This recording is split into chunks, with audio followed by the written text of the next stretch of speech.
എനിക്ക് എക്കിട്ട് എടുക്കുന്നുണ്ട് കൊണ്ട് പറയുന്നത് മനസ്സിലാവുന്നത്. അപ്പോൾ ഇന്ന് ഞാൻ നിങ്ങൾക്ക് പരിചയപ്പെടുത്താൻ പോകുന്നത് എന്താണല്ലേ, ഒരു ലിപ്സ്റ്റിക്കാണ്. ഞാൻ ഈ ലിപ്സ്റ്റിക്ക് എന്നിട്ട് പോയാലും ആരെങ്കിലും ഒരാൾ എന്നോട് ചോദിച്ചിട്ടുണ്ടാവും ഇതേതാ ലിപ്സ്റ്റിക് എന്ന്. അത്ര അടിപൊളിയായിട്ടുള്ള ലിപ്സ്റ്റിക്കാണ്. ഇപ്പം എൻ്റെ ഒരു ബെയർ ഫേസാണ്, ഒന്നും അപ്ലൈ ചെയ്തിട്ടില്ല, ലിപ്സ്റ്റിക് ഇല്ല, ഒന്നും ചെയ്തിട്ടില്ല, ഒരു ഫുള്ളി ബെയർ ആയിട്ടുള്ളൊരു ഫേസാണ്. ബട്ട് നിങ്ങൾ ഈ ലിപ്സ്റ്റിക് ഇട്ടാൽ വേറെ ഒന്നിൻ്റെ ആവശ്യമില്ല. ഈ ലിപ്സ്റ്റിക്ക് തന്നെ നമ്മുടെ ഫേസ് ഒന്ന് എലവേറ്റ് ചെയ്യും. എനിക്ക് എക്കിട്ട് എടുക്കുന്നുണ്ട് കൊണ്ട് പറയുന്നത് മനസ്സിലാവുന്നറിയില്ല. അപ്പം ലിപ്സ്റ്റിക് എന്ന് പറയുന്നത് മെയ്ബലിൻ ന്യൂയോർക്കിൻ്റെ സൂപ്പർ സ്റ്റേ മാറ്റിംഗ് ലിപ്സ്റ്റിക് ആണ്. അഫോർഡബിൾ റേറ്റ് ആണ്, അതേപോലെ തന്നെ നല്ല പ്രൊഡക്റ്റും ആണ് കേട്ടോ. 245 ആണ് ഇതിൻ്റെ ഷെയ്ഡ്. അപ്പം ഇതാണ് ആ ലിപ്സ്റ്റിക്. എൻ്റെ ഫേസിൽ വന്നൊരു ചേഞ്ച് നിങ്ങൾക്ക് തന്നെ മനസ്സിലാവും ഞാൻ വിചാരിക്കുന്നത്.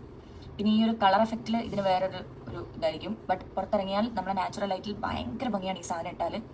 ആൻഡ് ട്രസ്റ്റ് മീ ഗൈസ്, ഇത് ലോങ് ലാസ്റ്റിംഗ് ആണ്. അതേപോലെ തന്നെ നമ്മുടെ ഫേസിനെ കുറച്ചും കൂടി ഒന്ന് ലിഫ്റ്റപ്പ് ചെയ്യും ഈ ഒരു ഷെയ്ഡ്. സോ നിങ്ങൾക്ക് ആർക്കെങ്കിലും ഈ ലിപ്സ്റ്റിക് വേണമെങ്കിൽ ആമസോണിൽ പോയി ചെക്ക് ചെയ്താൽ മതി, അവിടെ ഉണ്ട്. ഇനി നിങ്ങൾക്ക് ഇത് കിട്ടിയില്ല എന്നുണ്ടെങ്കിൽ ലിങ്ക് ഒന്ന് കമൻറ്റ് ചെയ്തോ, ലിങ്ക് നിങ്ങളുടെ ടീമിലേക്ക് വരും.